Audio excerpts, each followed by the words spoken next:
어제 국회에서 대북 송금 의혹을 둘러싼 국정조사 청문회가 열렸는데요. 여기 방용철 전 쌍방울 부회장이 증언을 했는데 기존 국정원 설명과 배치되는 증언을 하면서 대북 송금 사건 진실 공방이 번지고 있습니다. 방용철 전 부회장은요. 북한 공작원 리호남을 2019년 필리핀에서 만나서 70만 달러를 줬다 이렇게 증언을 했습니다. 관련 영상 한번 보시겠습니다. 리오나 왔어요, 안 왔어요? 정확하게 이쯤 되면 안 됩니다. 말씀드리는데 제가 리오나 저는- 왔어요, 안 왔어요? 예, 왔습니다. 왔어요? 예, 예, 리오나 왔고, 그래서 리오나 봤어요, 못 봤어요? 봤습니다. 얼굴 봤어요? 예, 리오나 얼굴 봤어요? 예, 필리핀에서 예. 그날 대회에서 리오나 얼굴 봤다 이거죠? 예. 네. 서영고 의원 좀 당황해하는 것 같기도 한데 이 모습 좀 어떻게 보셨어요? 저 방용철 저 부회장이 저러한 내용에 대해서 이미 법정에서 다 질문 받았던 거고요. 법정에서 다 진술을 한 겁니다. 이미 했다. 예, 리오남이 필리핀에 있었습니까? 없었습니까? 돈을 전달해 줬습니까? 안 줬습니까? 돈을 그러면 북한의 대북 송금 800만 달러를 했다는 혐의인데 리오남한테는 얼마를 갔습니까? 이거 다 구체적으로 진술한 거예요. 그러면 지금 국조특위를 할 필요가 없이 법원에서 인정된 증거를 가지고 이화영 재판이 인정이 됐고 그러면 저분이 법원에서 했던 증인신문 조서만 가지고만 살펴보면 되거든요. 근데 굳이 불러서 물어보다가 서영교 위원장은 뭐 이런 얘기 전혀 몰랐겠죠. 리오남 봤어요? 봤어요? 봤으면 증거인멸 아닙니까? 봤어요? 이게 성대모사입니까? 네, 성대모사입니다. 예, 성대모사입니다. 네. 봤어요? 근데 여기에 대해서 법원의 판사님은 만약에 이 사람이 위증이냐 아니냐는 판사님이 판단하지 않아요. 근데 그걸 위원장이 왜 판단합니까? 네가 위증하는 거 아니냐라는 가치 판단에 대해서 만약에 위증을 한다고 의심되면 그러면 수사기관이 보고 거기에 대해서 그 다른 특위위원들이 고발을 하던가 그 제재를 해야지. 그 위원장이 앉아가지고 위증이냐 아니냐 판단하고 이 자체가 이 특위가 그냥 정치적 목적인 특위다라는 거고 이제 앞으로는 작전이 바뀌겠죠. 증인 함부로 부르지 마라. 야 증인 함부로 부르지 마. 이게 만약에 방용철 이 부회장이 와가지고 리오남 못 봤습니다 얘기하잖아요. 그러면 반대로 법원에서 했던 게 위증죄가 되는 거예요. 위증죄가 징역형밖에 없습니다. 벌금형이 없는 범죄예요. 그러니까 이분은 똑같이 일관되게 진술할 수밖에 없는데 그걸 또 위증이라고 하니까 앞으로는 증인을 안 부르지 않을까 생각이 듭니다. 네. 사실 대북 송금 사건이 좀 복잡해서 국민들한테 소구가 잘 안 됐는데 어저께 처음으로 쌍방울 부회장이 직접 출석을 해서 마이크를 잡았고 거기서 대통령이 도지사로 있었을 때 경기도가 돈을 뭔가 대납시켜줬다라는 그 확실한 증거를 직접 증언을 했잖아요. 그런 영상이 이제 국민들한테 퍼져 나간 것 아닙니까? 이제 아마 많은 국민들 인식 속에서는 조작 기소라는 건 없고 확실히 이 사건은 실체가 있구나라는 것을 다시 한번 새삼스럽게 알리게 된 좀 계기였다고 생각을 하고 이 밖에도 그 서영교 위원장이 막 리오남 씨와 찍은 사진이 있어요라고 물어보니까 사진이 있다고 또 말합니다. 검찰 측에서 아마 가지고 있을 거라고 또 이 방영철 씨가 얘기를 하거든요. 근거 없이 이야기를 하진 않겠죠. 그리고 기업가들이 어떤 사람들입니까? 이걸 왜 굳이 본인들한테 불리한 진술을 할 이유가 없잖아요. 그런 상황 속에서 이재명 대통령이 과연 이걸 어떻게 생각하고 있을까? 국정조사 조작 기소를 파헤친다고 하지만 결국 퇴임 후에 대통령의 어떤 후위를 도모하지 못하게 하는 대통령의 발목을 잡는 조작 기소 이 국정조사 특위라고 좀 판단할 수 있을 거라고 보기 때문에 이 국조특위 얼마 못 갈 것 같다는 생각도 듭니다. 네. 뭐 이제 앞으로는 증인들이 나와서 계속 법원에서 했던 지금 이 국조특위의 증인들이 다 법원에서 증인이 됐던 사람들이에요. 그 법원에서 했던 증언을 가지고 그대로 국조특위에 똑같이 얘기할 거거든요. 그래서 이제는 말씀하신 것처럼 국조특위를 할 이유가 없어진 거죠. 그냥 법정에서 판결문 나왔던 가지고 그냥 진술하면 되는 것인데 그런 거고 그리고 서영교 위원장은 뭐 어떤 정보가 있는지 모르겠지만 리오남이 그럼 그 자리에 없었다는 걸 또 본인은 어떻게 확신을 하는지 그러한 부분도 좀 굉장히 좀 궁금하고 이 특위 자체가 그 국정감사법, 국정조사법 제8조를 위반한 특위이기 때문에 특위 자체가 불법이라고 생각을 하고 있습니다. 더 문제가 되는 건 국정원인 것 같아요. 국정원이 분명히 리오남 씨는 필리핀에 없었다라고 사실 확인을 해줬는데 쌍방울 방용철 부회장은 본인이 직접 봤고 오카다 호텔 후문에서 만났고 김성태 회장이 돈을 건넸고 본인은 안내까지 했더라고 매우 구체적으로 진술하고 있거든요.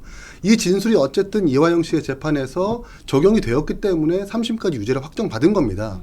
그러면 반대로 국정원의 거짓말일 수 있거든요. 이 기관을 공식 국가기관을 거짓말을 시킨 걸 수도 있기 때문에 지금은 국정 지지율이 높으니까 국정원에 있는 관계자들이 이렇다 할 말을 못할 수도 있겠지만 나중에 레임덕이 오거나 임기 반환점이 왔을 때 국정원에서 어떤 이 내부 폭로가 이어질지 모른다. 이 뒷감당 어떻게 하려고 그러냐는 솔직히 걱정이 됩니다. 네, 사실 민주당에서는 그동안 이제 국정원의 진술을 근거로 조작 기소 정황이 드러나고 있다라고 주장을 해 왔거든요. 앞으로 좀 어떻게 진행될 거라고 보세요? 그러니까 민주당이 주장하는 거는 그냥 주장이고요. 법원에 이미 다 인정이 됐습니다. 법원의 판결로 인해서 그 다 인정이 됐고 법원에서 인정됐다는 그 증인신문 조서나 혹은 물적 증거는 다른 재판에서 형사소송법 315조 원저리에 있는 다른 재판에 의해서 그 당연 증거로도 채택이 되기 때문에 이거 다 뒤집으려면 단순히 공소 취소만 가지고 못 뒤집고요. 뭐 재심 청구를 하던가 그 더불어민주당이 만들어놓은 법 왜곡죄로 관련 판사들 1심, 2심, 3심 판사들 다 줄줄이 고소하던가 해야 되는데 법 왜곡죄는 또 이 재판 이후에 생긴 죄여서 소급 적용은 또 안 될 것이고 그러니까 이렇게 굉장히 간단한 문제인데 이재명 한 명만 공소 취소하기 위해서 왜 이렇게 나라를 어지럽게 만드냐. 차라리 나경원 의원이 얘기했던 것처럼 그래 뭐 다 봐줄게. 그 나라 어지럽게 만들지 말고 이렇게 사법 체계를 쑥대밭으로 만들지 말고 차라리 이재명은 완전 무결하다라는 법 하나 만들어. 이재명은 어떤 짓을 해도 무죄라고 법을 만들어. 그럼 그거 하나 하고 나머지 국가는 좀 제대로 두자. 라는 심정에 저도 좀 동조하고 있습니다. 요즘에는. 예. 네, 그렇군요.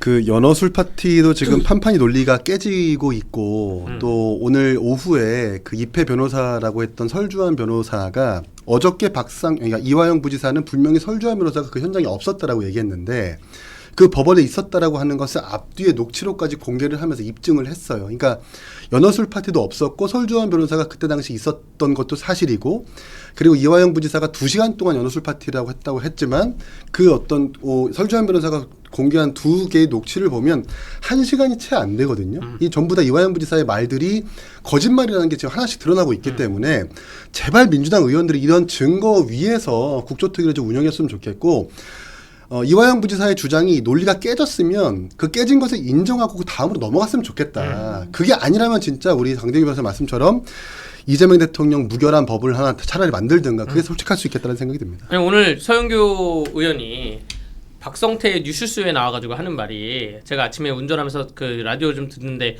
뭐 이런 얘기 하더라고요. 자기가 위원장으로서 교도관들 다 일어나 보세요. 교도관들 중에 밥이 들어간 거, 식사가 들어간 거 본 사람 있으면 손 들어보세요. 그 교도관들이 다 손 들었다는 거예요. 마치 이게 증거라고 얘기하고 있는데 원래 밥이 들어갑니다. 네, 그 밥을 그러면 안 먹어야죠, 먹습니까? 그러면. 그리고 그 조사자 옆에는 교도관이 2명씩 항상 따라다녀요. 경찰 조사든 검찰 조사든 그 수갑 차고 호송줄 맨 다음에 조사받기 전에는 호송줄을 풀어주거든요. 그리고 밥 시키면 밥을 먹어야 되지 않습니까? 그 교도관들도 옆에 앉아서 같이 먹어요. 근데 그걸 봤습니까? 이건 약간 학교 선생님한테 우리 아이 밥 먹었나요? 먹었죠. 이런 얘기예요. 그래서 이거를 마치 그 밥을 먹었지 않았냐 이게 증거다라고 하고 있는데 그냥 우기기에 불과한 거죠. 네. 예. 지금 채팅창에서는 서영교 위원장을 두고 보수의 새 어머니다. 그러니까요. 이런 댓글들이 지금 이어지고 보수의 있거든요. 이모였는데. 보수의 이모였는데. 근데 제 어저께 새로운 또 어머니. 나경원 의원이 그 현직 교도관들을 전부 다 불러 세워서 혹시나 1313호 그 영상 녹화실에서 술 냄새를 맡거나 그 음식에 들어간 것을 본 사람이 있느냐라고 한 명씩 다 물었는데 아무도 없다라고 전부 네. 다 이야기를 하더라고요. 네. 그러면 이화영 부지사가 얘기하겠었던 1313호로 음식이 들어갔다거나 그 술이 들어갔다라고 하는 건 그것도 사실 거짓말이라는 게 입증이 된 부분이거든요. 근데 서영교 위원장은 그 논리를 반박하지 못하고 그냥 밥이 들어간 걸 봤느냐 밥을 먹었느냐라는 말도 안 되는 그냥 일반적인 그 물음을 가지고 증거라고 지금 이야기하고 있는 거거든요. 현명한 국민들이 판단해 주실 거라고 생각을 합니다. 네, 지금 이렇게 쌍방울 대북송금 사건 조작 기소 의혹에 대한 청문회가 열렸는데요. 그런데 이 쌍방울 대북송금 진술회유 의혹을 수사를 이제 실무 총괄하고 있는 2차 종합특검 권영빈 특검보가 대북송금 사건의 핵심 인물인 이화영 전 부지사를 10년 넘게 변호해온 사실이 확인되면서 수사 신뢰성에 대한 의문이 제기되고 있는 상황입니다. 이렇게 수사 대상과 깊은 연관이 있는 인물이 이렇게 해당 사건을 수사를 아주 총괄하고 있어요. 이거 어떻게 보십니까? 말도 안 되는 얘기죠. 사실 그 검찰이나 혹은 경찰 중에 변호사 자격증이 있는 사람들은 본인이 수사하고 있는 사건에 대해서 검찰을 관두고 변호사를 개업했을 때 그걸 연속성을 못 갖고 있게 하거든요. 네. 하다못해 그 임지 제한이라 그래가지고 그 도시에 있는 사건 자체를 못 맡게 해놔요. 도시까지요? 예, 춘천시에서 내가 춘천지방검찰청에서 퇴임을 하면 춘천시에 관할에 있는 사건을 3년 동안 못 맡습니다. 이렇게 해놓는데 변호사 하다가 검찰로 가는 거는 가능하다는 거에 저는 굉장히 좀 황당스럽고 당황스럽고 자 그 김지미 특검보라는 사람이 이른바 뉴스공장에 나와가지고 대북송금 얘기 막 하면서 윤석열 대통령 뭐 카메라 앞에 세우겠다 뭐 이런 얘기 하지 않았습니까? 그때 받았던 비판이 뭐였냐면 대북송금은 지금 2차 특검의 1호부터 12호까지 수사할 수 있는 권한이 없는 거다. 거기에는 양평고속도로, 뭐 건진법사, 통일교 다 있는데 대북송금은 없다라고 해서 주장했는데 김지미 특검보가 관련 있다라고 얘기하지 않았습니까? 지금 권영빈 특검보는 아예 다른 얘기하고 있어요. 권영빈 특검보는 지금 이화영하고 쌍방울 관련해서 본인이 변호했다는 것이 입증이 되니까 갑자기 또 하는 말이 대북송금은 관련이 없다. 뭐 이런 얘기로 지금 입장이 저 뒤죽박죽 되는 거예요. 지금 이게 뭡니까? 2차 특검 자체가 굉장히 쓰잘데기 없이 돌아가는 겁니다. 1차 특검으로 이미 다 했거든요. 그 내용 그대로 간 게 2차 특검인데 2차 특검 안에서 대북송금 특검이 크지도 않아요. 특검보 그 몇 명 있는 사람들 중에서 권영빈과 김지미 이 두 사람이 대북송금 한 명은 수사할 수 있다는 거고 한 명은 야 그거 내가 옛날에 변호했던 거야 빠져나가야 돼 수사할 수 없다는 거고 이게 뭡니까? 이게 너무나 큰 세금 낭비 아닙니까? 수백억이 낭비되고 있습니다 지금. 네. 대통령이 연루된 사건을 공소 취소하거나 조작이라는 주장을 하기 위해서 특검을 발족을 했고 조국혁신당이 특검을 추천을 했고 그걸 네. 대통령이 임명한 건 아닙니까?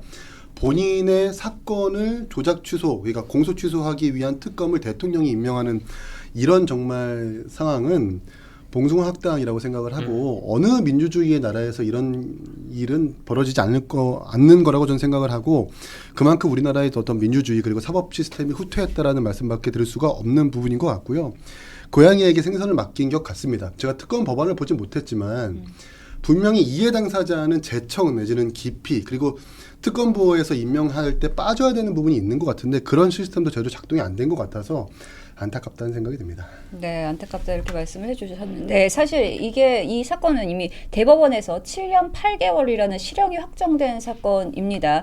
이걸 수사 절차 위반을 명분으로 공소 취소를 노리는 것은 사법부의 최종 판단을 무력화하려는 반헌법적인 시도가 아니냐 이런 비판도 나오거든요. 네, 이런 식으로 공소 취소가 가능해진다라고 하면 앞으로 이게 선례가 돼가지고 정치인들 관련해서 지금 이재명은 대통령이잖아요. 대통령이 아니고 뭐 국무총리든 혹은 뭐 국회의장이든 하다못해 지금 뭐 김병기, 강선우 다 조사받고 있는데 이런 사람들 나중에 공소 제기되고 기소가 되었을 때 나중에 또 한 2, 3년 지나면 야 조작 기소 아니야? 라고 해가지고 몰아붙일 수가 있다는 거죠. 아주 굉장히 나쁜 선례가 될 수가 있고요. 아까 권영빈 특검보 같은 경우에는 뭐 고양이에게 생선 맡긴 것도 되지만 표현을 좀 하자면 축구 선수 감독이 축구 지휘하다가 심판 갔다가 옆편 다른 편에 또 감독이 갔다가 다시 또 심판 갔다가 아주 이상한 모습인 거예요. 법원이라는 거는 판사님이 심판인 거고 검사, 변호사가 딱딱딱 나눠져 있는 역할인데 변호사 하다가 검사 가다가 본인이 또 여기서 기소하겠다는 기소권도 갖고 갔다가 정말 이상하게 세상이 돌아가고 있는 것 같습니다. 네, 세상이 이상하게 돌아가고 있다 이렇게 말씀해 주셨는데 또 이상한 게 특검보 이렇게 심각한 결격 사유가 드러났음에도 불구하고 지지 세력과 관련 언론들 침묵하고 있습니다. 그러니까 레거시 미디어에서도 이 곽특검보에 대한 이력 그리고 제적 깊이 사항임에도 불구하고 임명된 그 경위와 과정 이런 것들을 상세하게 보도하지 않는 부분도 있고 심지어 어저께 방용철 쌍방울 부회장의 그 말도 안 되는 그 구체적인 증언에 대해서 다룬 언론이 잘 없더라고요. 저는 그걸 보고 깜짝 놀랐어요, 정말.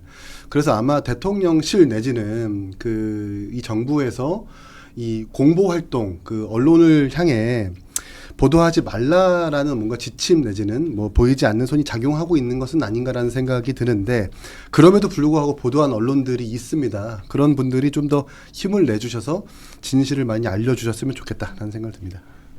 네, 맞습니다. 저도 뭐 동일한 입장이고 물론 요즘 이러한 국회에서는 그 특위가 돌아가고 있고 대통령이 뭐 새벽에 혹은 밤에 뭐 SNS에 X에다가 글을 올리니까 이거 어디에 초점을 맞춰야 돼? 데스크는 어디에 초점을 맞춰야 될까라는 그런 헷갈림이 있을 수도 있는데 어쨌든 정권 1년인데 이게 만약에 보수 정권에서 이런 일이 있었다고 한다면 뭐 이명박 정권이나 박근혜 정권 같은 경우에는 박근혜 정부는 임기 시작하자마자 이른바 그 세월호 사태로 인해서 굉장히 많은 음모론에 휩싸여가지고 정권 초기부터 공격을 받았고 이명박 정권도 정권 초기부터 광우병 파동, 광우병 사태로 인해서 굉장히 오해를 받으면서 정부가 국민들을 죽이려고 그러냐 이러면서 모든 온갖 언론들이 달려들었거든요. 근데 여기에 이재명 정부에 대해서는 언론들이 좀 쉬쉬하고 이중잣대를 하는 게 그런 모습이 국민의 한 사람으로서 굉장히 아쉽고요. 왜 그런지는 잘 모르겠습니다. 예. 네. 자, 이번 논란 이제 수사의 공정성 그리고 인사의 중립성, 사법 신뢰까지 여러 가지 문제로 좀 번지고 있습니다. 앞으로 어떻게 결론이 날지 계속해서 지켜봐야 할 것 같습니다.